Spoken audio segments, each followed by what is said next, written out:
Hello my dear passionate NEET aspirants, welcome back to magnet brains IIT JEE NEET. मैं हूं doctor Ritika Bhardwaj, आपकी biology mentor, और आज के इस सेशन में हम डील करने वाले हैं एक न्यू चैप्टर की समरी के साथ, और वो चैप्टर है breathing and exchange of gases.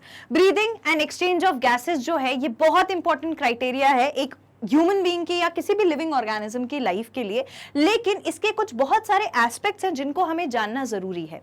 उन एस्पेक्ट्स को आज हम समझेंगे इस पर्टिकुलर सेशन में और डील करेंगे फिर इससे रिलेटेड प्रॉब्लम्स क्या आ सकती हैं उनसे, एज वेल एज डील करेंगे most important question as well as previous year questions के साथ। तो आइए आज का सेशन स्टार्ट करते हैं। सबसे पहला जो टॉपिक आता है वो है respiration. What do you understand by respiration?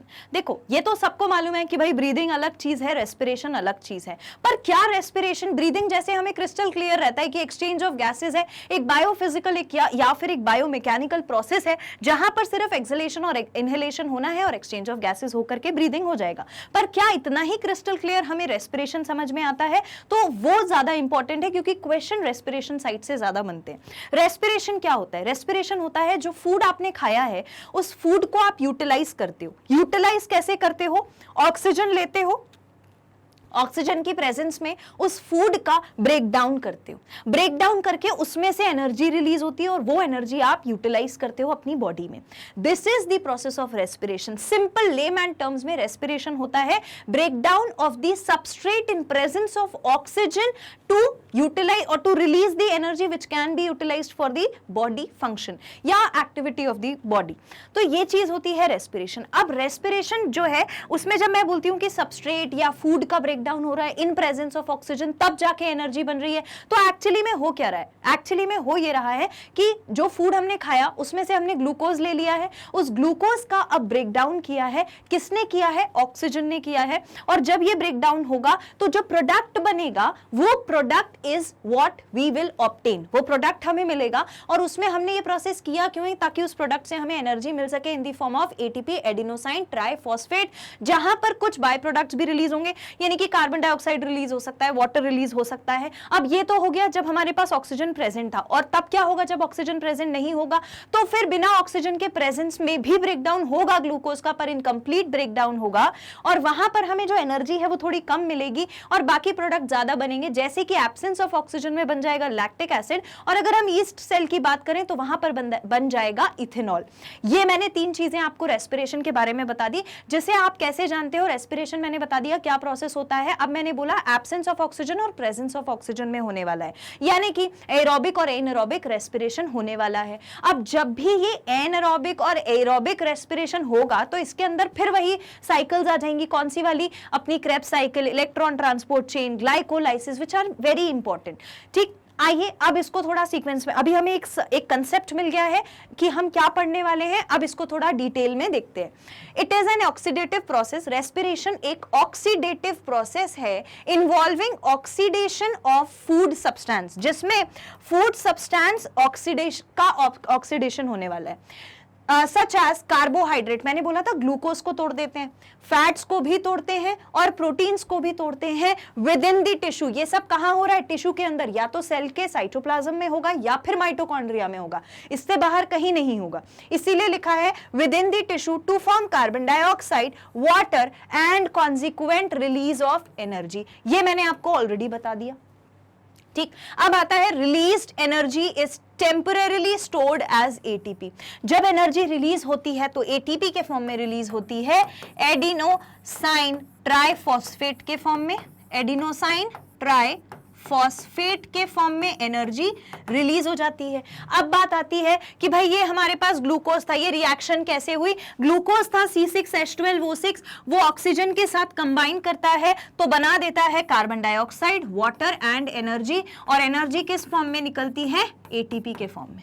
इतनी बात समझ में आई? This is the simple concept of respiration. अब इस रेस्पिरेशन में अलग अलग टाइप्स होते हैं। Respiratory system provides route by which oxygen present in our environment gains entry into the body and carbon dioxide is excreted. Actually respiration ही वो process है जो हमारी बॉडी में ऑक्सीजन की कहना चाहिए कि ऑक्सीजन की कमी पैदा कर रहा है। ऐसा क्यों बोल रही हूं मैं कि कमी पैदा कर रहा है? भाई रेस्पिरेशन हो रहा है तो ऑक्सीजन यूटिलाइज हो रहा है, ऑक्सीजन यूटिलाइज होगा तब ऑक्सीजन की कमी होगी, तब आप ब्रीथ करके और ऑक्सीजन लेके आओगे। बात समझ रहे हो? तो कैसे ऑक्सीजन हमारी बॉडी में आ रहा है, वो सोर्स जो ऑक्सीजन को अट्रैक्ट कर रहा है वो रेस्पिरेशन का ही प्रोसेस है। और इसी रेस्पिरेशन के प्रोसेस में जो बाय प्रोडक्ट बनता है that is carbon dioxide, it is released out of the body. That is what you are doing in the exhalation and inhalation, and this is the utter reason जिसकी वजह से हम क्या करते हैं, रेस्पिरेशन और ब्रीदिंग को साथ में पढ़ते हैं। ठीक, तो अब हो गई इतनी बात समझ में आ गई। The whole process of exchange of gases is called breathing. तो ब्रीदिंग मैंने आपको ऑलरेडी बता दिया, exchange of gases, exhalation, inhalation जहां पर हो रहा है that is breathing. The process is carried out through specialised structure called respiratory organ.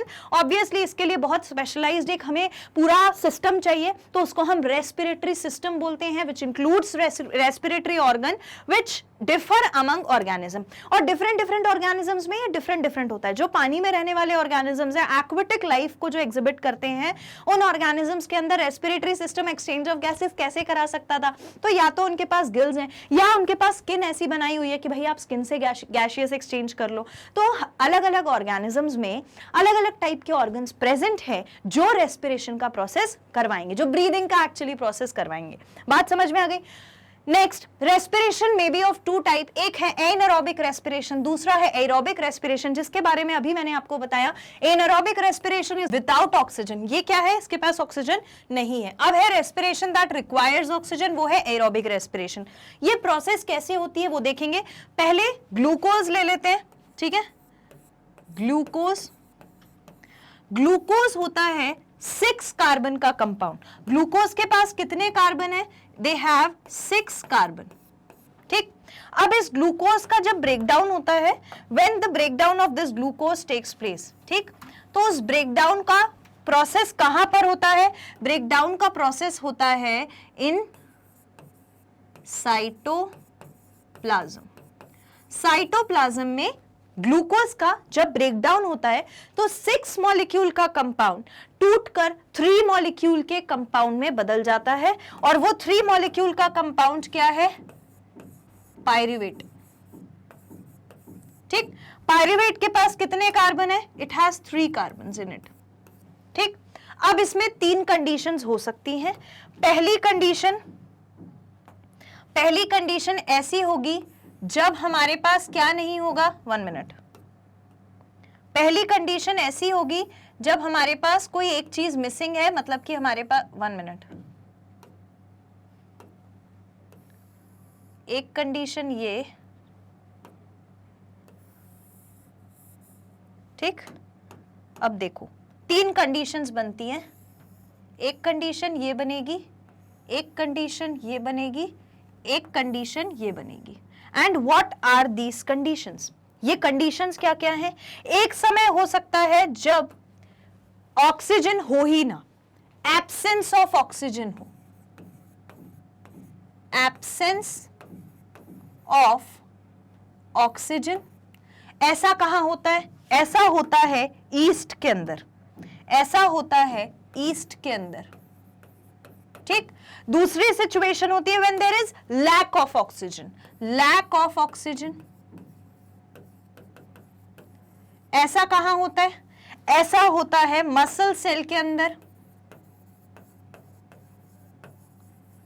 और एक सिचुएशन होती है जहां पर ऑक्सीजन पूरी तरीके से प्रेजेंट है, इन presence of oxygen.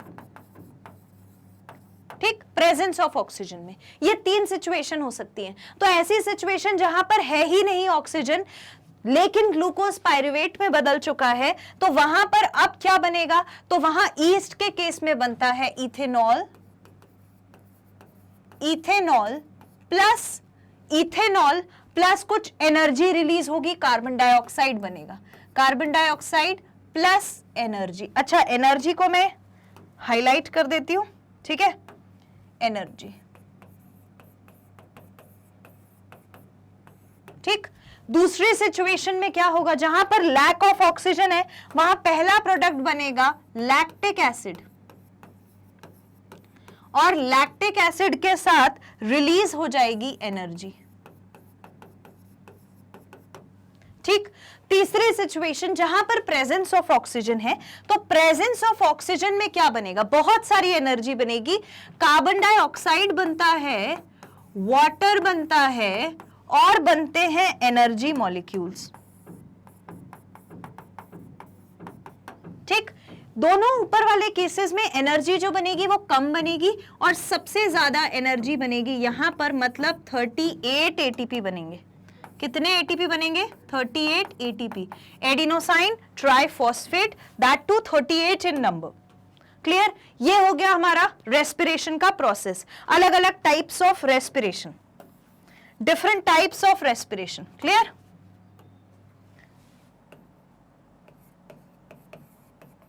Types of respiration. बात समझ में आ गई? ये हो गई हमारी रेस्पिरेशन की बात, आप इसे नोट कर लीजिए। Done, okay. Now the next is human respiratory system. Human respiratory system जो है वो एम्ब्रियोनिक एंडोडर्म से बना है। वो किससे बना है, एम्ब्रियोनिक एंडोडर्म से बना है, एम्ब्रियोनिक एंडोडर्म। और एक्चुअली में हमारे पास कितनी लेयर होती थी, जर्म लेयर्स, जर्म लेयर्स हमारे पास कितनी होती थी, इसका कंसेप्ट याद कैसे रखोगे, एक होती थी एक्टोडर्म, एक्टोडर्म, दूसरी होती थी mesoderm and the third one was endoderm. इनमें से जो एक्टोडर्म है वो आउटर कवरिंग और लाइनिंग बनाती थी, it used to form the covering and lining, covering और लाइनिंग बना देती थी। और जो मीजोडर्म है, मीजोडर्म है वो क्या बनाती थी, मीजोडर्म इंटरनल स्ट्रक्चर्स बना देती थी, इंटरनल स्ट्रक्चर्स, इंटरनल स्ट्रक्चर्स बना देती थी। अब एंडोडर्म जो है, एंडोडर्म भी इंटरनल स्ट्रक्चर्स बनाती है, साथ ही साथ बहुत सारी जगह लाइनिंग भी बनाती है, जैसे कि एक्टोडर्म भी बनाती है। पर एंडोडर्म से ही एक इंपॉर्टेंट पॉइंट हमारे इस टॉपिक के लिए निकल के आया है कि वो एंडोडर्म ही है जिसने रेस्पिरेटरी ऑर्गन्स को बनाया है। Respiratory organs are made up of endoderm. Mammalian respiratory system consist of 2 parts. इसमें 2 पार्ट्स होते हैं, एक होता है ट्रैक्ट और दूसरा होता है रेस्पिरेटरी ऑर्गन। ट्रैक्ट मतलब कि रास्ता और दूसरा है ऑर्गन। ठीक, इतना समझ में आ गया? नाउ नेक्स्ट इज, फर्स्ट हम बात करेंगे रेस्पिरेटरी ट्रैक्ट की। रेस्पिरेटरी ट्रैक्ट में there are different components which are present in the respiratory tract. पहला कंपोनेंट हम लेते हैं नॉस्ट्रिल यानी कि नेयर्स, व्हिच आर 2 चैनल्स जहां से गैसियस एक्सचेंज होता है, जहां पर हेयर प्रेजेंट है to warm the air, mucus present है टू ट्रैप द डर्ट। और ये जब एयर को वार्म कर देगी, डर्ट को ट्रैप कर लेगी, तो फिल्टर करके एयर को आगे भेजेगी रेस्पिरेटरी ट्रैक्ट में। So it is one of the 2 channels of the nose from the point where bifurcates to the external opening. ये एक एक्सटर्नल ओपनिंग पे बाइफर्केटेड है। बाइफर्केटेड मतलब 2 रास्ते, ठीक है। तो दोनों राइट और लेफ्ट नॉस्ट्रिल के डिफरेंट वेज होते हैं। फिर आती है nasal cavity divided into 2 nasal chambers by the nasal septum. Nasal septum के थ्रू, मैंने आपको हमेशा से बताया सेप्टम क्या होता है, it is a curtain like thing which divides any room into 2 compartment. तो ऐसे ही एक रूम है नेजल कैविटी का, which is divided into 2 compartments with the help of the septum। इतना समझ में है? ये 2 चीजें। फिर आता है फेरिंग्स। तो फेरिंग्स एक पैसेज वे है, पैसेज है जो नेजल कैविटी को कनेक्ट करता है लेरिंग्स और ओरल कैविटी के साथ, ईसोफेगस के साथ। इसके पास 3 सब डिविजन्स होते हैं, नेजोफेरिंग्स, ओरोफेरिंग्स एंड लेरिंगोफेरिंग्स। और थर्ड ऑप्शन हो सकता है नन ऑफ द अबव या फिर ऑल ऑफ द अबव। तो यहां पर एक इंपॉर्टेंट पॉइंट मिला, nasopharynx, oropharynx and laryngopharynx. NEET के लिए इंपॉर्टेंट है, it is important for the NEET point of view. इसके बाद लेरिंग्स जो है, it contains vocal cords, sound producing elastic fibres called voice box. Voice box और vocal cord कहां present होते हैं, लेरिंग्स में प्रेजेंट होते हैं। ये भी इंपॉर्टेंट लिख लीजिए, ठीक है। नेक्स्ट इज ट्रेकिया और विंड पाइप। ट्रेकिया जो है, या जिसे हम विंड पाइप बोलते हैं, वो एक्चुअली में हमारी नेजल कैविटी के बाद जो एयर है, जो गैस है उसको हमारे लंग्स में ले जाने के लिए मेन रास्ता ट्रेकिया का ही होता है। ट्रेकिया में सी शेप्ड के कार्टिलेजेस होते हैं, यानी कि रिंग्स होते हैं, जो ट्रेकिया कोलैप्स ना हो जाए उससे उसे बचा कर रखते हैं, टूट ना जाए। सो ट्रेकिया और wind pipe is continuation of लैरिंग्स। लैरिंग्स के नीचे जो कंटिन्यूएशन है, जहां पर इनकम्प्लीट सी शेप्ड रिंग्स होती हैं हाइलीन कार्टिलेज की बनी हुई। This is extremely important point, this point is extremely important, NEET लिख लीजिए इस पे।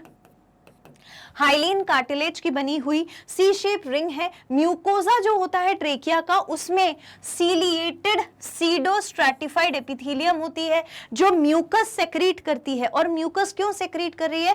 ताकि वो ट्रैप कर सके कोई भी चीज अगर एयर में प्रेजेंट है।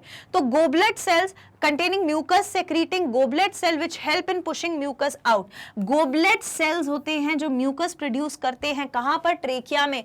This is very very very important, this is very important. Goblet cells का क्वेश्चन आता ही आता है नीट में, ठीक है। फिर ब्रोंकाई जो है वो क्या है? One pair of small thin walled tubular structure formed by division of trachea. देखो यहां पर आपको समझ में आ रहा है, ये जो चीज है, ये वाली जो चीज है, ये ट्रेकिया है। ट्रेकिया फिर दो पार्ट्स में डिवाइड हो गई और राइट और लेफ्ट लंग में चली गई, तो वो है ब्रोंकाई। और फिर ब्रोंकाई के भी आगे छोटे छोटे पार्ट्स हो गए। देखो यहां पर इसके पार्ट्स दिख रहे हैं, ये छोटे छोटे पार्ट्स हो गए। So that is what we call as bronchioles, ठीक। तो ये हमारा क्या हो जाता है? ब्रोंक्यूल्स हो जाता है। So structures formed by the division of trachea at the level of fifth thoracic vertebra. Fifth thoracic vertebra के पास जो बनता है वो क्या फॉर्म कर देता है? ब्रोंकाई फॉर्म कर देता है।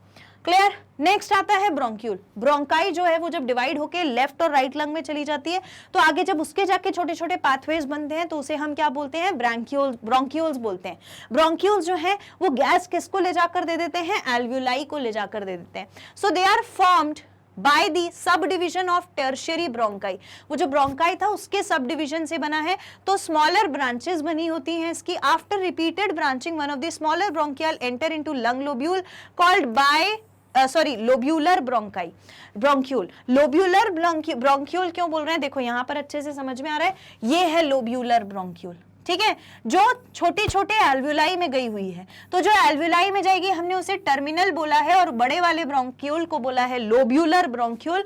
लोब्यूलर ब्रोंक्यूल से भी बड़ा होता है ब्रोंकाई। ब्रोंकाई से भी बड़ा पाइप कौन सा होता है? बड़ा ट्यूब कौन सा होता है? इट इज द ट्रेकिया, ठीक। एंड ये यहां पर फिर जब एल्व्यूलाई में जाएगी तो हम उसे respiratory bronchiole, alveolar duct, alveolar sac का नाम देंगे। क्लियर? इतनी बात समझ में आ गई? Lobular bronchiole is important, write it down. Done? Okay. Now the next is lungs. अब अगर हम लंग्स की बात करें तो ये सबसे ज्यादा मेन रेस्पिरेटरी ऑर्गन है। बिना लंग्स के तो भाई गैशियस एक्सचेंज होता ही कहाँ, क्योंकि जो ट्रेकिया आया, इसके बाद जो ब्रोंकाई आई, इसके बाद जो ब्रोंक्यूल आया, सब कुछ कहाँ जा रहा था? Everything was going into the lungs. Lungs में किसके पास जा रहा था? लंग्स के अंदर कौन है? उसके अंदर है एल्व्यूलाई। तो जितना भी पैसेज है, चाहे वो नॉस्ट्रल से स्टार्ट हो और फिर हमारे लंग तक जाए, उस पूरे को हम ट्रैक्ट में काउंट करते हैं। और फिर हम बात करते हैं ह्यूमन रेस्पिरेटरी सिस्टम में उससे रिलेटेड ऑर्गन्स की, तो सबसे पहले हम पढ़ते हैं लंग्स को। लंग्स में each lung is covered by double membrane structure, जिसको हम प्लूरा कहते हैं। एक बाहर डबल मेम्ब्रेन का, आप जब लंग्स को देखोगे तो लंग्स जो हैं इस तरीके से, लंग्स जो हैं इस तरीके से रहते हैं।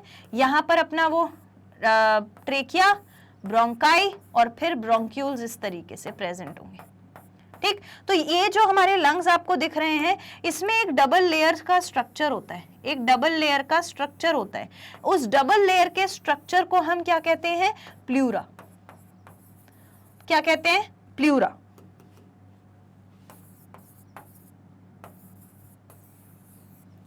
प्लूरा कहते हैं इसको। Outer covering membrane lung is called as parietal pleura. बाहर से जो कवरिंग है वो पेराइटल प्लूरा कहलाती है, जबकि इनर जो अंदर की जो कवरिंग है उसे हम विसरल प्लूरा कहते हैं। ऑप्शंस में पूछ सकते हैं भाई, पेराइटल प्लूरा क्या होती है, विसरल प्लूरा क्या होती है और प्लूरा क्या होती है। Just mark it down. Done?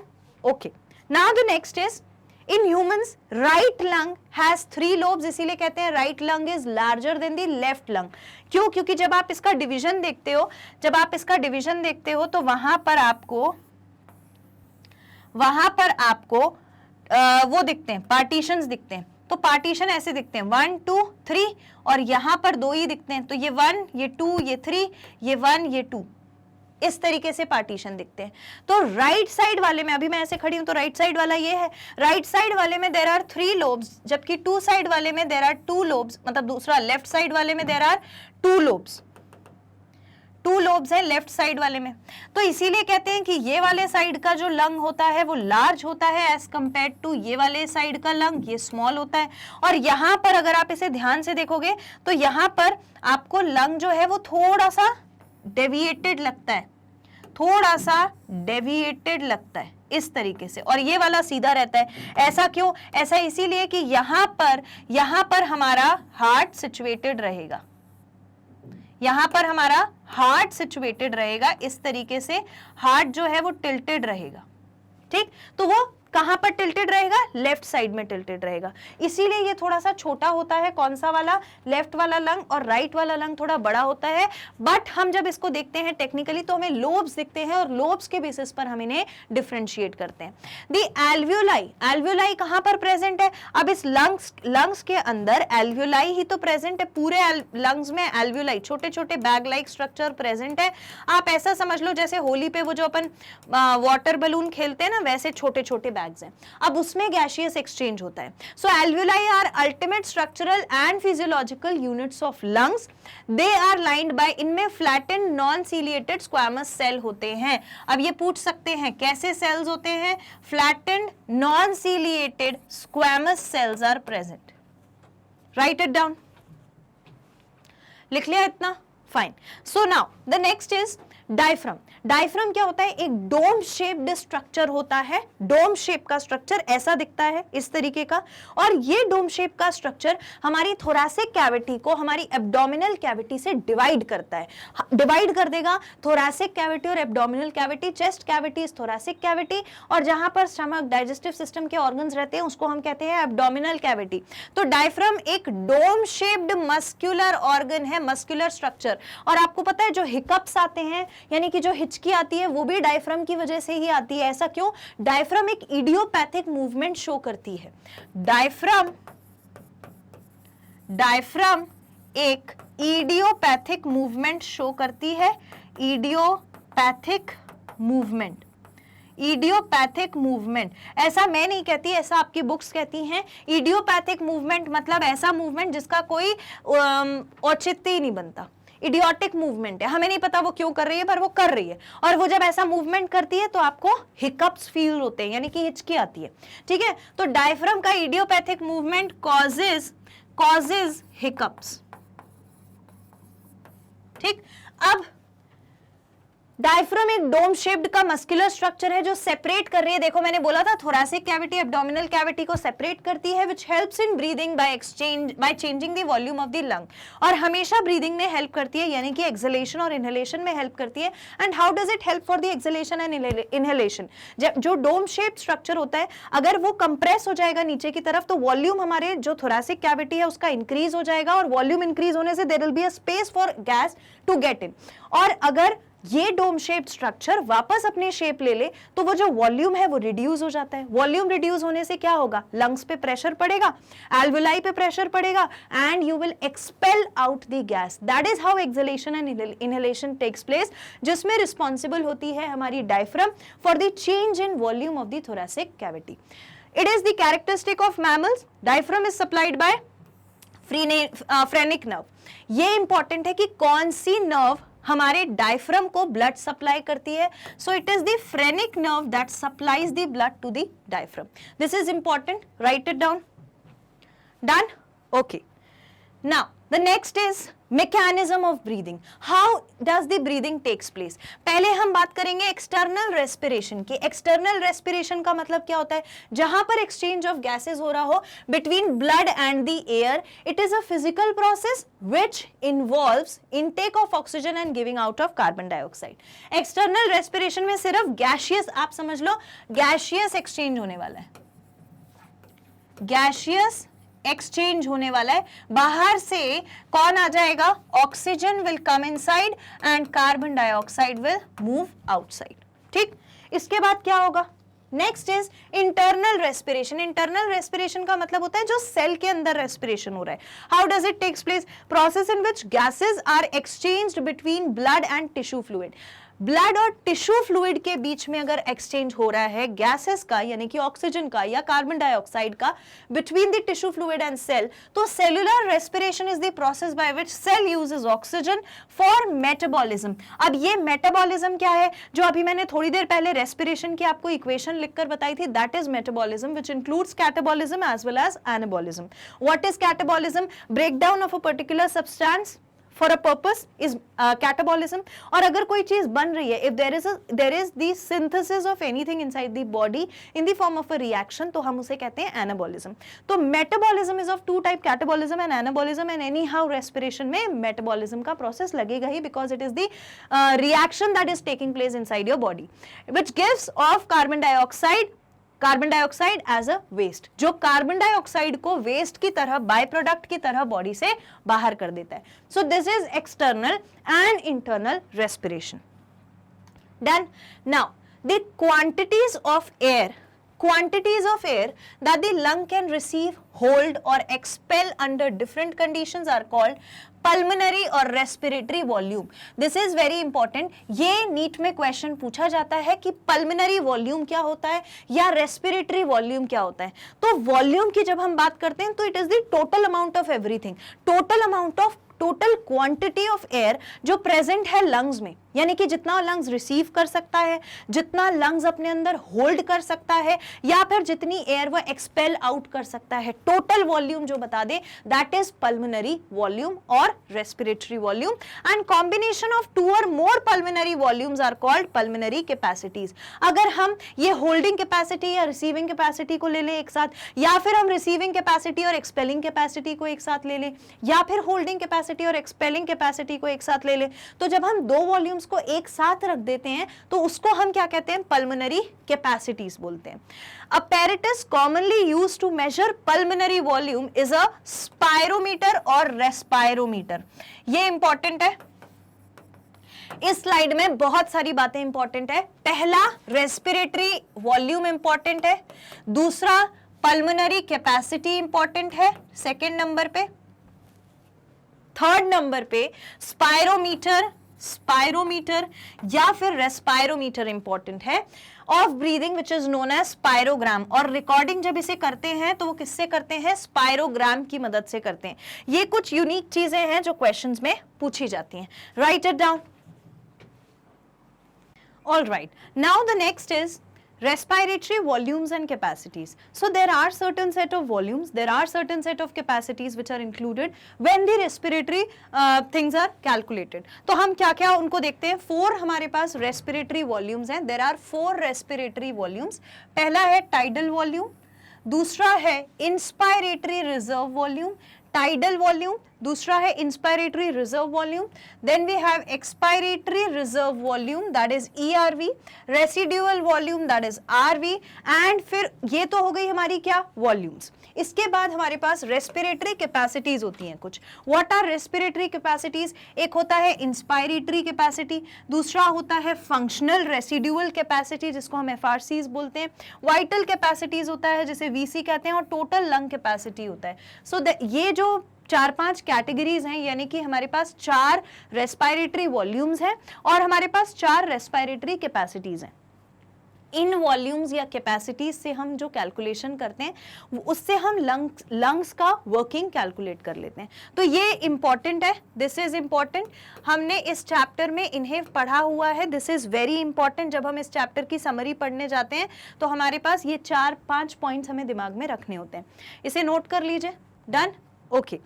Now the next is exchange of gases कैसे होता है। ब्रीदिंग जो होता है, पल्मोनरी वेंटिलेशन कहते हैं ब्रीदिंग को। कभी क्वेश्चन ब्रीदिंग से ना पूछ के पल्मोनरी वेंटिलेशन से पूछा जा सकता है। So it is the process of moving air into out of the lung, जिससे एयर जो है it is moving in and out of the lungs, and alveoli act as the primary site of pulmonary exchange of gases. Actually में exchange of gases कहाँ होता है? Alveoli के level पर होता है। आप यहाँ पर देख पा रहे हो, ये जो एल्वुलाई है, एयर यहाँ पर आ गई, और ये जो रेड वाला पोर्शन आपको दिख रहा है, ये पूरा का पूरा क्या है? ये है ब्लड वेसल। अब एक्चुअली में होता ऐसा है कि जो हमारी एल्वुलाई होती है उसकी वॉल बहुत थिन होती है, बहुत पतली सी वॉल होती है, और इसी के पास से गई होती है कौन, हमारी ब्लड वेसल, इस तरीके से। This is our blood vessel. Blood vessel बिल्कुल इससे इसके पास से ऐसे जाती है, ठीक है, ये बात समझ में आ गई। अब होता क्या है कि जब एक्सचेंज ऑफ गैसेस होता है तो ब्लड में एल्वियोलाई से कौन आ जाता है, ब्लड में एल्वियोलाई से ऑक्सीजन आ जाता है, ठीक। और ब्लड किसको लेकर आया है, ब्लड हार्ट से जब आता है लंग्स के पास तो कौन सा लेकर आता है, डीऑक्सीजनेटेड ब्लड लेके आता है, जिसके अंदर कार्बन डाइऑक्साइड की मात्रा ज्यादा है, कार्बन डाइऑक्साइड ज्यादा अमाउंट में प्रेजेंट है, ठीक है। तो कार्बन डाइऑक्साइड ब्लड में से वापस किसके पास चला जाएगा, वापस चला जाएगा एल्वियोलाई के पास, वापस चला जाएगा एल्वियोलाई के पास। फिर एल्वियोलाई से कहां जाएगा, ब्रोंकियोल में, ब्रोंकियोल से ब्रोंकाई में, ब्रोंकाई से ट्रेकिया में, ट्रेकिया से लेरिंग्स को पास करते हुए वापस नेजल पैसेज, नेजल पैसेज से नॉस्ट्रिल और बाहर। ये हमने उल्टा पढ़ा, अभी उल्टा क्या पढ़ा कि जैसे कार्बन डाइऑक्साइड ट्रैवल करेगा, हमेशा हम क्या पढ़ते थे, जैसे ऑक्सीजन ट्रैवल करेगा। So carbon dioxide is moving out of the body from where, from the blood vessel. Blood vessel लेकर कलेक्ट करके पूरा कार्बन डाइऑक्साइड लाके एल्वियोलाई को देती है, और एल्वियोलाई के लेवल पर exchange of gases will take place. ये कौन है, दिस इज एल्वियोलाई, ये एल्वियोलाई है, ठीक है। Let me write it with yellow. ये जो हमें दिख रहा है दिस इज एल्वियोलाई, ठीक, and this is blood vessel, this is blood vessel, and exchange of gases जहां पर होता है वो कौन सा लेवल है, बिल्कुल थिनर वॉल का लेवल है। अब कभी कभी एक और चीज मैं यहीं पर बता देना चाहती हूँ, क्योंकि हम इस टॉपिक पे बात कर रहे हैं। जब कभी मान लो कोई इंफेक्शन हो जाए, जैसा कि निमोनिया में होता है, तो निमोनिया में क्या होता है कि फ्लूइड इकट्ठा हो जाता है। निमोनिया में क्या होता है, फ्लूइड इकट्ठा हो जाता है, कहां पर, यहां पर एल्वियोलाई के अंदर फ्लूइड अक्यूमुलेट हो जाता है।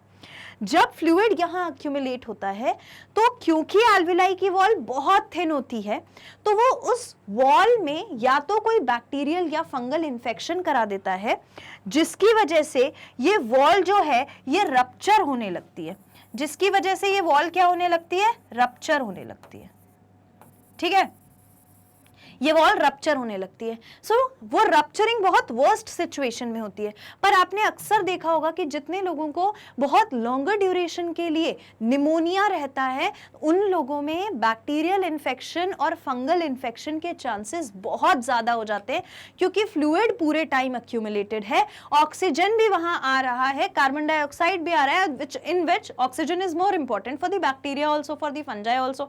सो बैक्टीरियल भी वो oxygen will be provided, fluid already present है, टिश्यू में से ब्लड भी आ रहा है, तो ब्लड के पास तो भाई वो खाना प्रेजेंट होगा ही होगा, है ना, न्यूट्रिशन प्रेजेंट है, तो बैक्टीरिया वहां बहुत अच्छे से ग्रो कर जाता है। इसके लिए हमें क्या करना पड़ेगा ट्रीटमेंट के लिए, अब ऐसी सिचुएशन भी आपने बैक्टीरिया को दे रखी है कि आओ यहाँ रहो, खाना खाओ, वैकेशन मनाओ, और फिर उसके ऊपर से आप मेडिसिन भी दे रहे हो, मतलब एंटीबायोटिक चलो कोई आपने दे दी होगी इसको ठीक करने के लिए, but it is very difficult to reverse this situation कि आप पूरा, अब उसके लिए हमें ठीक करने के लिए क्या करना पड़ेगा, ये जो पूरा फ्लूइड यहाँ अक्यूमुलेट हुआ है इसको निकालना पड़ेगा। जब फ्लूइड ड्राई हो जाएगा, मतलब कि ऐसा नहीं है कि बहुत ड्राई करना है, बट फ्लूइड जब कंप्लीटली चला जाए उसके बाद हम एंटीबायोटिक देंगे तो बैक्टीरियल ग्रोथ प्रॉपर्ली खत्म हो पाएगी।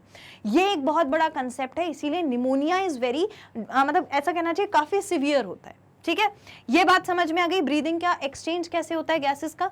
Alveoli act as the primary site, alveoli act as the primary site for pulmonary exchange of gases। Primary site है जहां से exchange of gases will takes place। इतनी समझ में आ गई बात, डन, ओके, इसको लिख लीजिए, right it down.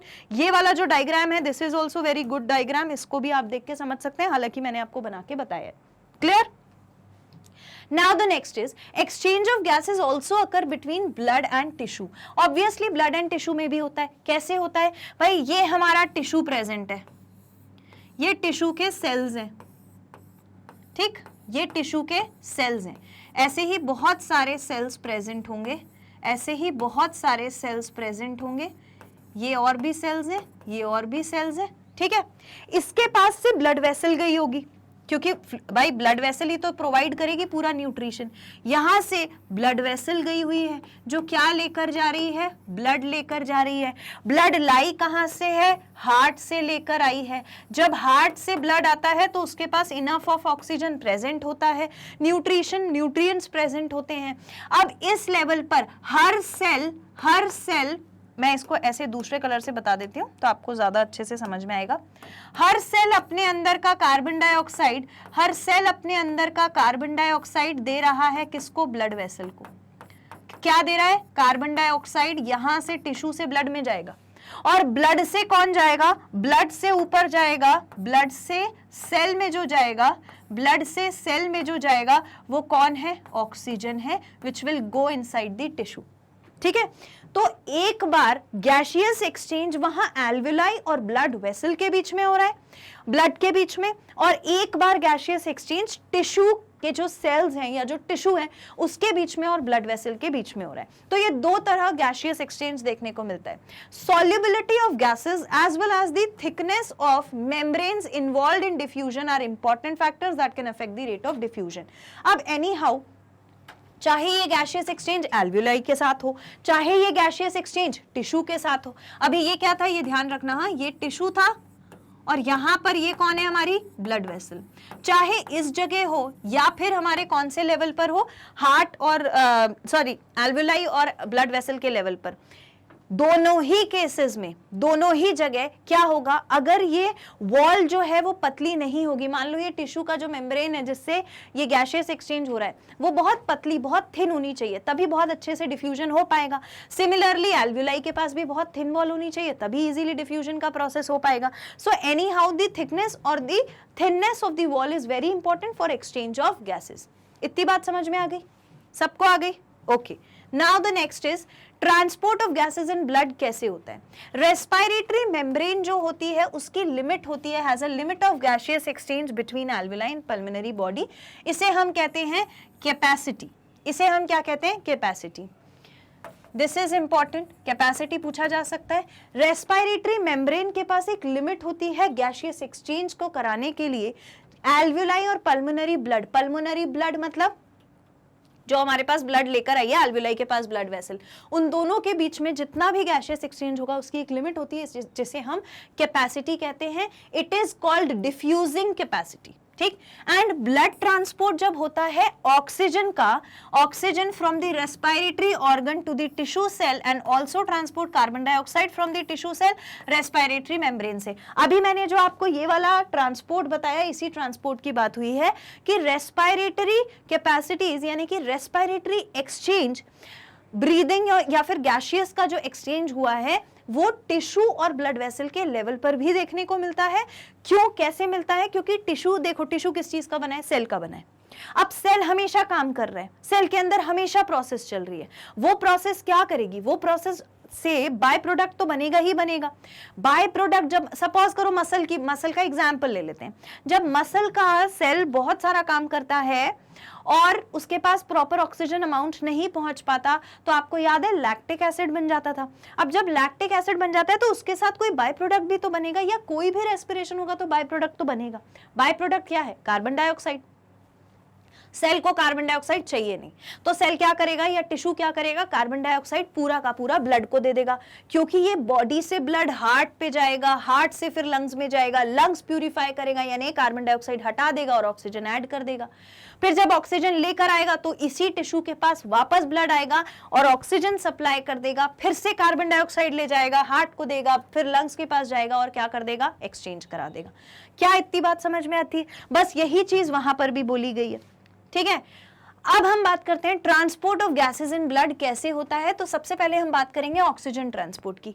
98.5% of oxygen जो है वो जब ट्रांसपोर्ट होती है ब्लड से, तो it is with the help of respiratory pigment, जिसको हम हीमोग्लोबिन कहते हैं। तो हीमोग्लोबिन और ऑक्सीजन के बीच का एक कॉम्प्लेक्स बनता है, हीमोग्लोबिन प्लस ऑक्सीजन के बीच का एक कॉम्प्लेक्स बनता है जो क्या कहलाता है, जो कहलाता है ऑक्सी हीमोग्लोबिन, जो क्या कहलाता है? Oxy haemoglobin. 1 molecule of hemoglobin carry as much as 4 oxygen molecule। ये इंपॉर्टेंट है, ये एमसीक्यू में पूछ सकते हैं भाई, कौन सा मतलब एक जो हमारा हीमोग्लोबिन है वो कितने ऑक्सीजन को कैरी कर सकता है? So it is 1 haemoglobin carries over it, एक हीमोग्लोबिन के पास कितने मॉलिक्यूल ऑफ ऑक्सीजन ट्रैवल कर सकते हैं? एक के पास 4 ऑक्सीजन के मॉलिक्यूल ट्रैवल कर सकते हैं। ठीक है, done, okay, right it down, fine. Now the next is 1 gram of haemoglobin, 1 ग्राम जो हीमोग्लोबिन होता है वो जुड़ जाता है 1.34 ml ऑफ ऑक्सीजन के साथ। इस तरीके से 100 ml ऑफ प्योर ब्लड में 20 ml ऑफ ऑक्सीजन होता है। ठीक है, ये वैल्यू याद रखनी है, ये कोरिलेशन याद रखना है। 1 ग्राम ऑफ हीमोग्लोबिन में 1.3 ml ऑफ ऑक्सीजन कंबाइन होता है। तो इस तरीके से जब हम कैलकुलेट करेंगे तो हमारे पास 100 ml ऑफ प्योर ब्लड में कितना ऑक्सीजन प्रेजेंट है? 20 ml ऑफ ऑक्सीजन प्रेजेंट है। और ब्लड को प्योर कब बोलते हैं? तभी बोलते हैं जब उसके पास ऑक्सीजन होता है, और अगर ऑक्सीजन नहीं है, उसके जगह पर कार्बन डाइऑक्साइड प्रेजेंट है, तो it will be impure blood. ठीक, ऑक्सी हीमोग्लोबिन जो होता है, यानी कि complex that is formed between the haemoglobin and the oxygen, उसका डिसोसिएशन कर्व होता है। ग्राफ प्लॉट करते हैं परसेंट सैचुरेशन ऑफ हीमोग्लोबिन पे और ऑक्सीजन टेंशन पे। So there is a oxyhaemoglobin graph, जो एक कर्व के थ्रू आपको शो होता है। ठीक, नेक्स्ट है कार्बन डाइऑक्साइड ट्रांसपोर्ट। जब कार्बन डाइऑक्साइड ट्रांसपोर्ट होता है तो transport of carbon dioxide by blood is much easier than that of oxygen due to high solubility of carbon dioxide in water.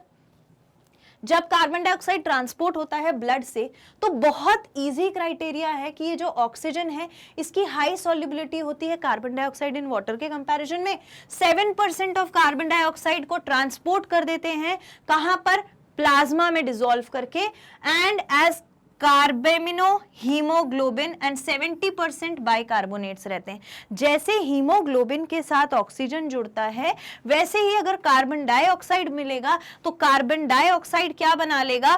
कार्बामीनो haemoglobin. ठीक, और 70% क्या रह जाएंगे? बाइकार्बोनेट्स रह जाएंगे, बाइकार्बोनेट सॉल्ट्स। ठीक, इतना समझ आया कार्बन डाइऑक्साइड ट्रांसपोर्ट। अब respiratory movement are under medulla oblongata of brain. Respiratory movement जो होते हैं इसे कौन कंट्रोल करता है? ये भी एक इंपॉर्टेंट क्वेश्चन है। तो इसे कंट्रोल करने वाला होता है medulla oblongata.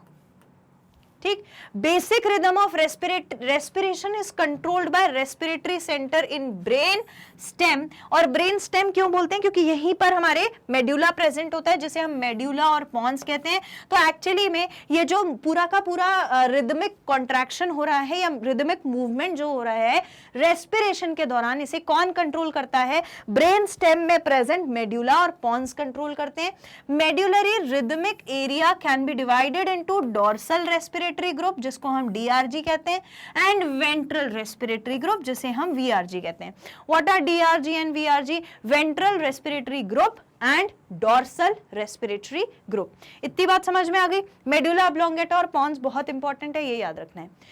Receptor regulation of respiration कैसे होता है? Receptor of chemical regulation are located in carotid bodies, aortic bodies and in brain.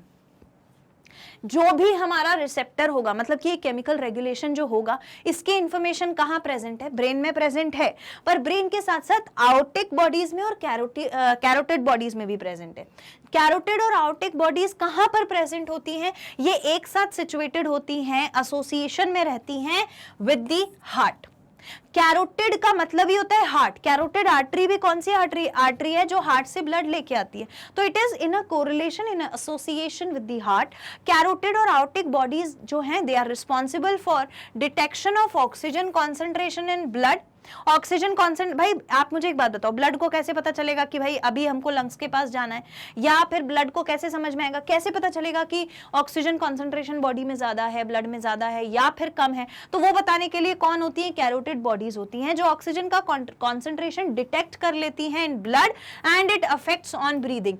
भाई अगर सपोज करो ब्लड में ऑक्सीजन कम हो रहा होगा, है ना। तो कैरोटिड बॉडी उसको पहचान लेगी कि भाई ऑक्सीजन की कमी हो रही है, इनसफिशिएंसी ऑफ ऑक्सीजन हो रहा है। अब ये क्या करेगी, ये सिग्नल प्रोवाइड करवाएगी, ब्रेन को मैसेज पहुंचेगा, ब्रेन अपना काम करेगा, तो क्या होगा, आपका ब्रीदिंग रेट जो है वो बढ़ जाएगा, आप ज्यादा सांस लोगे ताकि आप ज्यादा ऑक्सीजन ले सको। जब when you are into a running, जब आप जॉगिंग कर रहे हो, रनिंग कर रहे हो, या फिर आप बहुत ज्यादा हाइट पर सीढ़ियां चल रहे हो, तो आप हांफने लगते हो, आप बहुत जल्दी जल्दी ब्रीथ करने लगते हो। आप क्यों ऐसा कर रहे हो, you are trying to provide more and more oxygen to into your body, इसीलिए आप ज्यादा ब्रीथ कर रहे हो। तो ये ज्यादा ब्रीथ करने की जरूरत है, ये किसने बताया, ब्रेन ने बताया। लेकिन किसके थ्रू बताया, तो ऑक्सीजन में ब्लड में ऑक्सीजन कम है या ज्यादा है, ये पहचानने वाला कौन है, कैरोटिड बॉडी है।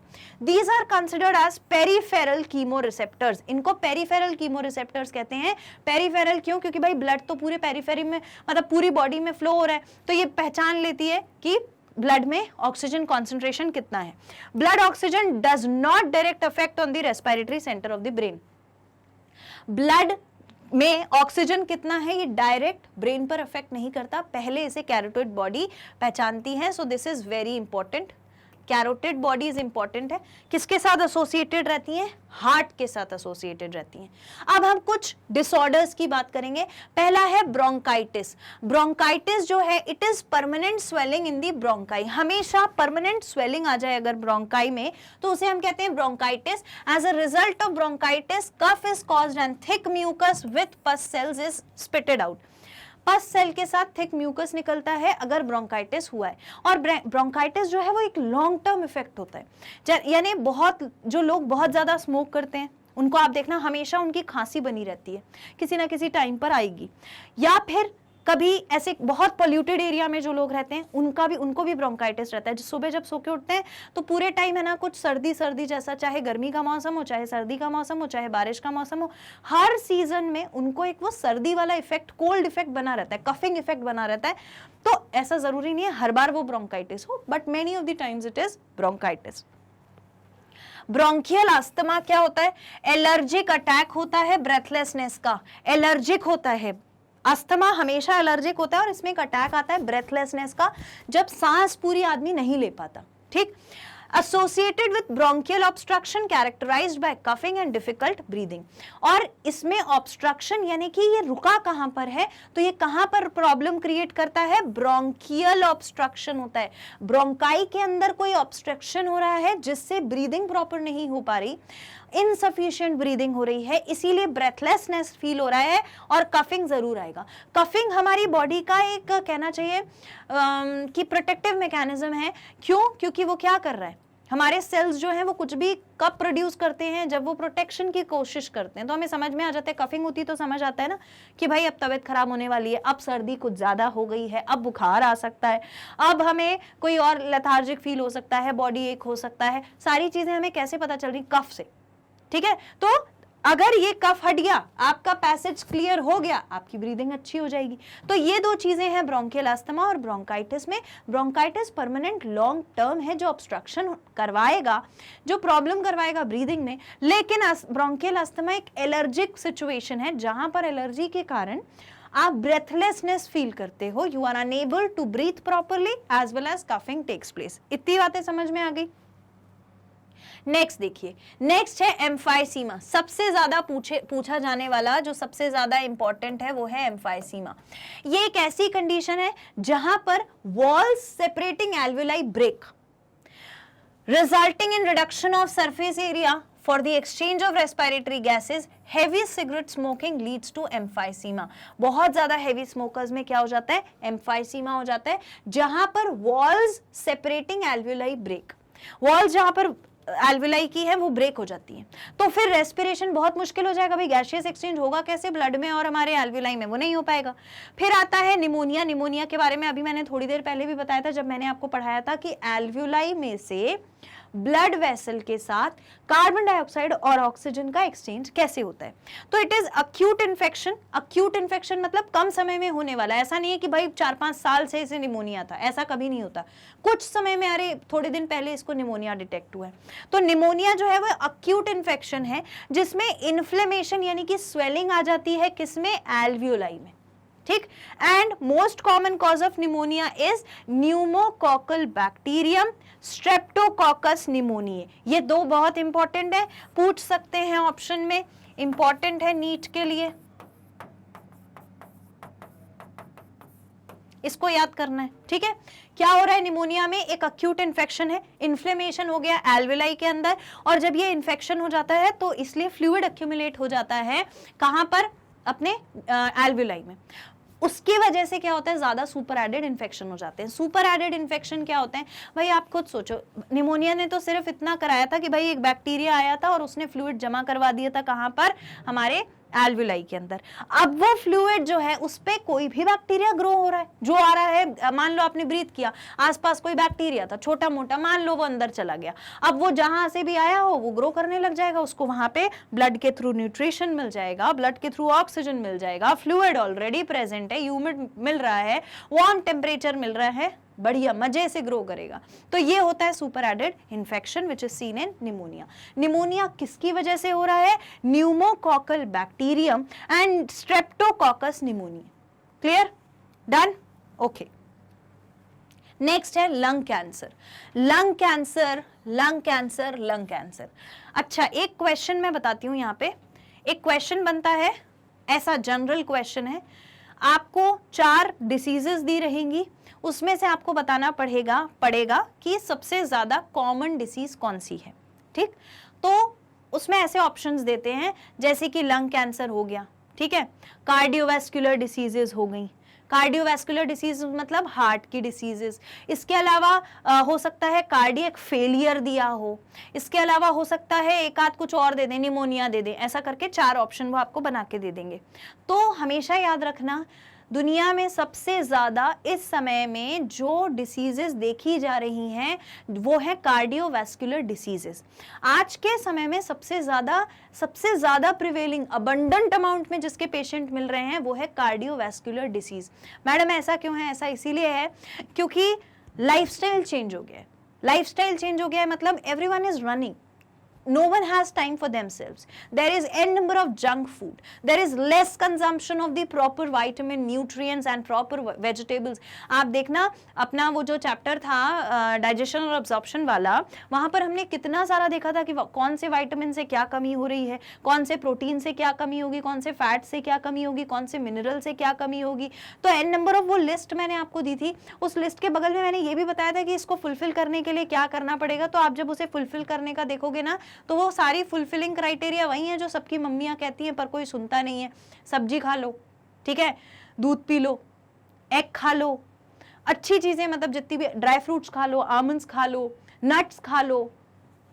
ये सारी की सारी चीजें क्यों हो रही हैं, लाइफस्टाइल पैटर्न की वजह से। तो जैसे लंग कैंसर देख के मुझे याद आ गया आपको ये बताना कि मान लो कभी ऐसा क्वेश्चन पूछा जाता है कि वो which is the most common disease existing, तो कॉमन डिसीज में कार्डियोवैस्कुलर डिसीज सबसे ऊपर है।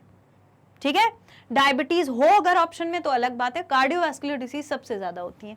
अब लंग कैंसर की बात करते हैं। लंग कैंसर होता है एक्सेसिव स्मोकिंग की वजह से। ऐसा नहीं है कि कम करने से नहीं होगा, लंग क्योंकि उसमें कार्सिनोजेंस होते हैं, ठीक है, तो लंग कैंसर उससे होता है।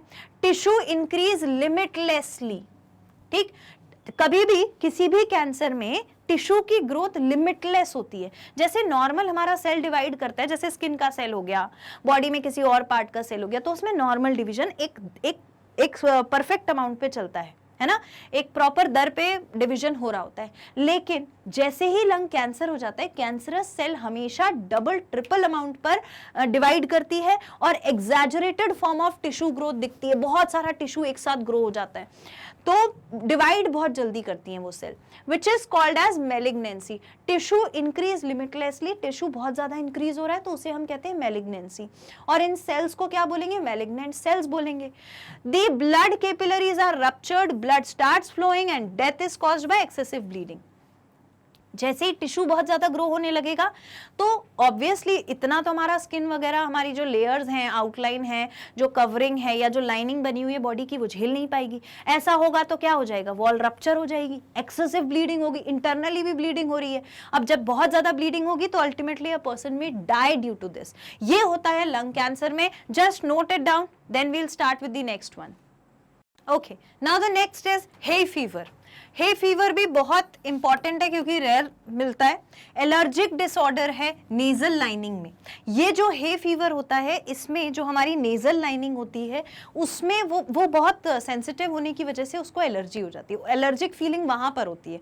जो इरिटेट होता है वो है nasal lining. It develops due to hyper sensitivity. ये मैंने आपको क्या बोला कि वो एरिया ज्यादा सेंसिटिव हो जाता है हाइपर सेंसिटिविटी की वजह से, लाइनिंग टू पोलन ग्रेन्स और अदर फॉरेन पार्टिकल्स। यूजुअली जब वो पोलन ग्रेन वाला सीजन आता है, जब हवा में एटमॉस्फेयर में बहुत पोलन ग्रेन होता है, उस टाइम लोगों को बहुत ज्यादा सर्दी खांसी होती है।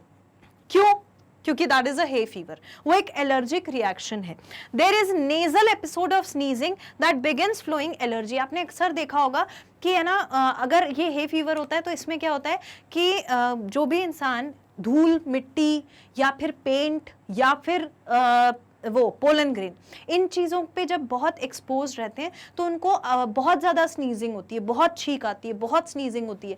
That is hay fever. वो एक एलर्जिक रिएक्शन है, वो कोई सर्दी नहीं है, वो कोई इन्फेक्शन नहीं है। That is only allergic reaction जहाँ पर नेजल जो लाइनिंग है वो इरिटेट हो गई है, इसकी वजह से स्नीजिंग रिफ्लेक्स क्रिएट हो रहा है।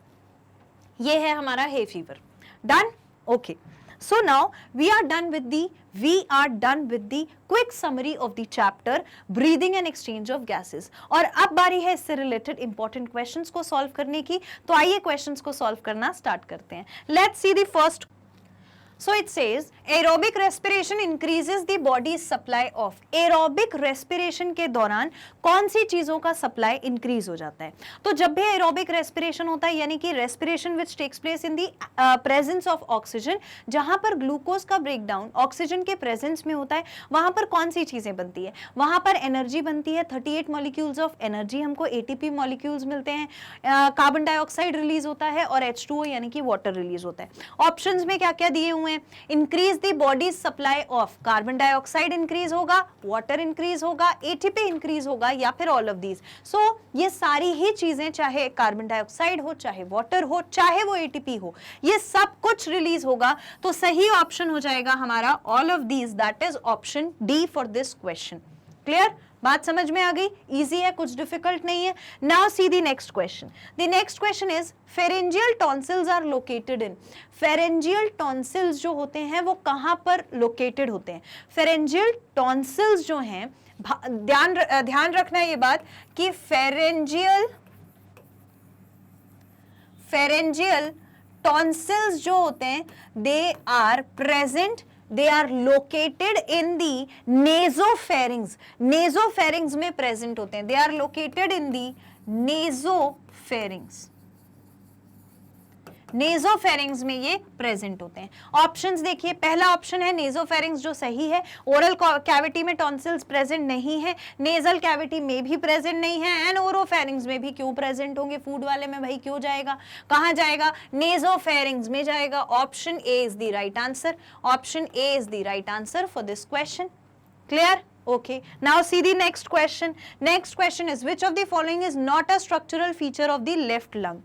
लेफ्ट लंग का कौन सा स्ट्रक्चरल फीचर नहीं है? ऑप्शंस देखिए, superior lobe, cardiac notch, inferior lobe and middle lobe. Lobe की जब बात आती है तो मैंने आपको बताया था कि जो हमारा राइट लंग होता है और जो हमारा लेफ्ट लंग होता है, राइट लंग में 3 लोब, लेफ्ट लंग में 2 लोब। तो लेफ्ट वाले लंग की बात हो रही थी विच is not present in the left lung. ठीक है, not seen in the left lung. तो आपको सिर्फ यहां पर 2 लोब दिख रहे हैं, आपको यहां पर सिर्फ 2 लोब दिख रहे हैं, है ना? एक्चुअली मैंने इसमें थोड़ा गलत कुछ बना दिया है, 1 मिनट। हाँ, इसमें सिर्फ 2 लोब्स रहते हैं, एक ये वाला, एक ये वाला। क्वेश्चन में पूछा है कि लेफ्ट लंग में क्या चीज प्रेजेंट नहीं होती। ठीक, तो यहां पर सिर्फ 2 ही लोब्स हैं। और ये क्या है? ये हमारा ऐसा ब्रोंकाई, ब्रोंक्यूल्स, फिर ये अंदर ऐसे होगा। ठीक है, ऐसा स्ट्रक्चर होगा। तो लोब कितने दिख रहे हैं? 2 लोब, है ना। तो ये 2 लोब्स प्रेजेंट है, तो कौन सा प्रेजेंट नहीं है? सुपीरियर लोब तो है, कार्डियक नॉच तो है, इंफीरियर लोब देखो ये वाला सुपीरियर लोब हो गया, ये वाला इंफीरियर लोब हो गया, ये वाली कार्डियक नॉच हो गई। जो नहीं है वो है मिडिल लोब। मिडिल लोब यहाँ प्रेजेंट नहीं है। होगा भी कैसे? अगर 2 ही लोब होते हैं तो आप मिडिल लोब कहां से लाओगे? मिडिल लोब प्रेजेंट होता है यहाँ पर, थर्ड वाले में, सॉरी थर्ड वाला नहीं कहना चाहिए, right side of the lung में प्रेजेंट होता है मिडिल लोब, लेफ्ट साइड में नहीं होता, क्योंकि मिडिल लोब वाला यानी कि 3 लोब्स वाला कौन सा वाला हमारा लंग है? राइट साइड वाला। लेफ्ट साइड वाले लंग में 2 ही लोब होते हैं और कार्डियक नॉच भी होता है जहां पर हार्ट प्रेजेंट रहेगा। तो उसकी वजह से एक स्ट्रक्चर बन जाता है, एक वो डिजाइन जैसा बन जाता है इस तरीके का, इस तरीके का वो डिजाइन बन जाता है और यहां पर हार्ट प्रेजेंट है, इस जगह हार्ट प्रेजेंट है, तो इसको हम बोल रहे हैं कार्डियक नॉच। बात समझ में आ गई? ठीक। अब सही ऑप्शन क्या हो गया? Option D, that is middle lobe is not seen in the left lung. अब देखिए next question. Next question is if the thoracic wall but not lungs is punctured, अगर आपने thoracic wall पंक्चर करी, lungs को puncture नहीं किया है, तो क्या होगा? पहला option, lungs get inflated, lungs क्या फूल जाएंगे? ऐसा कुछ नहीं होगा। Man dies at the lungs get collapsed, जैसे ही आप थोरैसिक वॉल को, लंग्स को नहीं, थोरैसिक वॉल को अगर आप रप्चर कर दोगे तो man will die as the lungs get collapse, lungs collapse कर जाएंगे। ठीक है। And breathing rate will decrease, breathing पे कोई इंक्रीज डिक्रीज नहीं होगा। The main thing which will happen is, अगर आपने पंक्चर कर दी, थोरैसिक वॉल ही पंक्चर कर दी जिसमें बेचारे लंग्स रखे थे, तो लंग्स तो कोलैप्स कर जाएंगे and a person may die because of it. ठीक, option B is the right answer. ये क्वेश्चन बहुत इंपॉर्टेंट है। ठीक है। नेक्स्ट क्वेश्चन देखिए। Next question is which is not a structure of respiratory system, इसमें से कौन सा वाला रेस्पिरेटरी सिस्टम का स्ट्रक्चर नहीं है? तो भाई फेरिंग्स तो हमने अभी पढ़ा है वो स्ट्रक्चर, ब्रोंकस पढ़ा है वो भी स्ट्रक्चर है, लेरिंग्स पढ़ा है वो भी है, हायोइड नहीं पढ़ा। तो हायोइड जो है ये लंग्स का यानी कि ये रेस्पिरेटरी स्ट्रक्चर बिल्कुल भी नहीं है। It is not a respiratory structure. समझ में आ गया? Done. Okay, now see the next question. Next question is the pharynx is divided into 3 parts, pharynx को हमने 3 पार्ट में डिवाइड किया। Which among the following is not a part of pharynx, कौन सा वाला इनमें से फेरिंग्स का पार्ट नहीं है? ऑप्शंस देखिए, नेजोफेरिंग्स तो है, ठीक है, फिर है ब्रोंकियोफेरिंग्स, ब्रोंकियोफेरिंग्स किसका पार्ट नहीं है? फेरिंग्स का। Which of the following is not a part of pharynx? Bronchiopharynx pharynx का पार्ट नहीं है, वो तो ब्रोंकियो वाला पार्ट है, ब्रोंकियोल वाला पार्ट है, तो ये नहीं है। ओरोफेरिंग्स जरूर उसका पार्ट है, अभी हमने देखा था ओरोफेरिंग्स भी फेरिंग्स का पार्ट है, लेरोफेरिंग्स और नेजोफेरिंग्स भी फेरिंग्स के पार्ट है। The one which is not is bronchiopharynx. ऐसे क्वेश्चन में नॉट जहां लिखा है उसे ध्यान से पढ़ के हाईलाइट कर लेना पेंसिल से, ठीक है, और फिर क्वेश्चन को सॉल्व करना। Clear? Now see the next question. The next question is serous membrane in contact with the lung is, कौन सी मेम्ब्रेन लंग्स के कॉन्टैक्ट में रहती है और वो सीरस टाइप की होती है? पहला पैराइटल प्लूरा नहीं होती, दूसरा पल्मोनरी मिसेंट्री नहीं होती, तीसरा पल्मोनरी पेरिटोनियम ये भी नहीं होती, right is pulmonary visceral pleura. Visceral pleura जो होता है it is the membrane, serous type of membrane which is in contact with the lung. Clear? Option D is the right answer. Now see the next. Next is अब हम solve करेंगे previous year questions for the chapter breathing and exchange of gases. तो आइए सबसे पहला question देखते हैं क्या है। Next question is lungs do not collapse, lungs टूटते नहीं, कोलैप्स नहीं करते, between breaths and air always remain in the lungs which can never be expelled, because lungs कभी भी कोलैप्स नहीं करते, कुछ थोड़ा सा अमाउंट ऑफ एयर हमेशा प्रेजेंट होता है, चाहे आप एक्सलेशन कर रहे हो चाहे आप इनहेलेशन कर रहे हो। तो ऐसा क्यों होता है? First option says there is a negative pressure in the lungs, ऐसा नहीं है, there is no negative pressure. Next कहता है there is a negative intrapleural pressure pulling at the lungs wall. Yes, there is intrapleural, pleural cavity का खुद का pressure है which is pulling over the lungs का वो जो वॉल्स हैं। सो ये सही ऑप्शन है, इसी की वजह से लंग्स कोलैप्स नहीं कर रहे। अभी तक हमें ये सही लगता है। नेक्स्ट ऑप्शन क्या कहता है, there is a positive intrapleural pressure. Positive intrapleural pressure कैसे बनेगा, वो तो नहीं बन पाएगा। Pressure in the lung is higher than the atmospheric pressure, ऐसा भी कुछ नहीं है। So the right option is there is negative intrapleural pressure pulling out the lungs wall, जो लंग्स वॉल को पुल आउट करके रखती है। ठीक, नेक्स्ट क्वेश्चन देखिए, lungs are made up of, अच्छा ये क्वेश्चन कब पूछा गया था, 2016 में पूछा गया था। ठीक है, नेक्स्ट क्वेश्चन देखिए, lungs are made up of air filled sacs. Lungs एक बैग के बने हैं जिसके अंदर एयर फिल्ड है। द एल्व्यूलाई, जिसको हम कहते हैं alveoli, they do not collapse even after forceful expiration. जब हम बहुत ज्यादा खींच के सांस बाहर निकाल दें तो भी ये कोलैप्स नहीं करते। ऐसा क्यों है, ये क्वेश्चन पूछा गया था 2017 में। ये क्वेश्चन कब पूछा गया था, 2017 में। ऐसा क्यों है, फर्स्ट है रेसिड्यूअल वॉल्यूम की वजह से, नेक्स्ट है इंस्पायरेटरी रिजर्व वॉल्यूम की वजह से, टाइडल वॉल्यूम की वजह से, या एक्सपायरेटरी रिजर्व वॉल्यूम की वजह से। तो ये एक्चुअली में जो हमारे एल्व्यूलाई हैं वो हम कितना भी फोर्सफुल एक्सपायरेशन कर लें वो कभी कोलैप्स नहीं होते। इसका रीजन है हमारे रेस्पिरेटरी सिस्टम का जो रेसिड्यूअल वॉल्यूम है, वो कुछ रेसिड्यू जो बचा रहता है उसकी वजह से। ठीक है, पुलिंग प्रेशर वाली बात अलग थी, ये 2017 का क्वेश्चन है। आगे बढ़ते हैं नेक्स्ट क्वेश्चन की।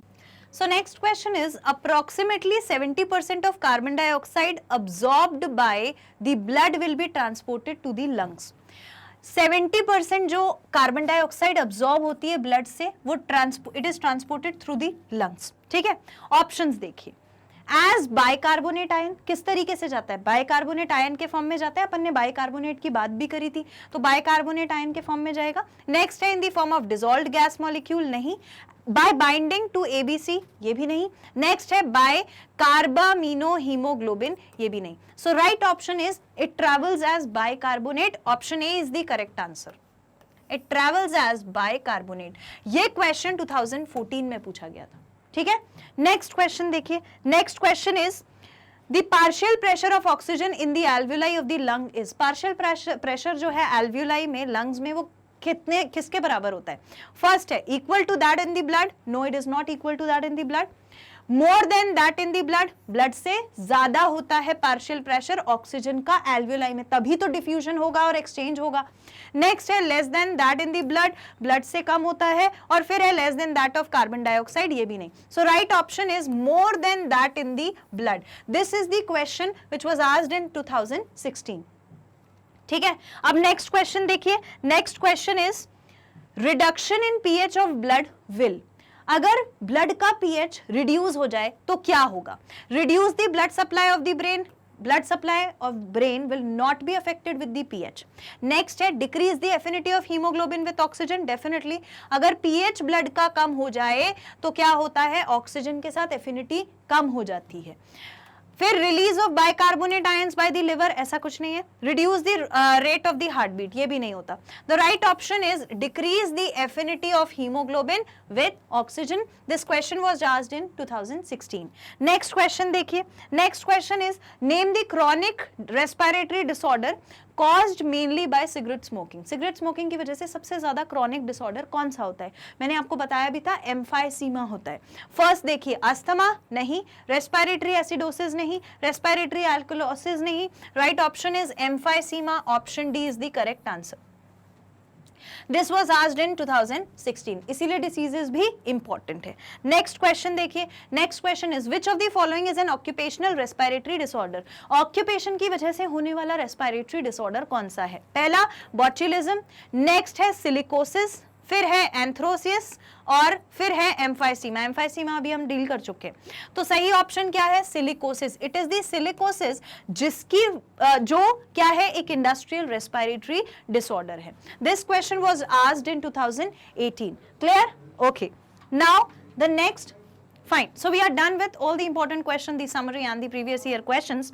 आप इन सारे वीडियोस को रिवाइज कहां पर कर सकते हैं, हमारे मैग्नेट ब्रेन्स के ऑफिशियल वेबसाइट पर, जिसका नाम है www.magnetbrains.com। आपको टाइप करना है, ऑफिशियल पेज ओपन होगा। ऑफिशियल पेज पर एक्सप्लोर टॉप कोर्सेज का ऑप्शन मिलेगा, जहां पर आप नीट को सिलेक्ट करिए। वहां पर क्रैश कोर्स का आपको अलग से सेक्शन दिख जाएगा, उसे वॉच नाउ कीजिए। जैसे ही उसे वॉच नाउ करेंगे, एक पेज ओपन होगा जहां पूरा का पूरा डिस्क्रिप्शन दिया हुआ है, वहां वॉच ऑल वीडियोज में जाकर आप वीडियोज अपने वापस से वॉच कर सकते हैं। प्ले करेंगे तो वीडियो इस तरीके से आपके सामने प्ले हो जाएगा।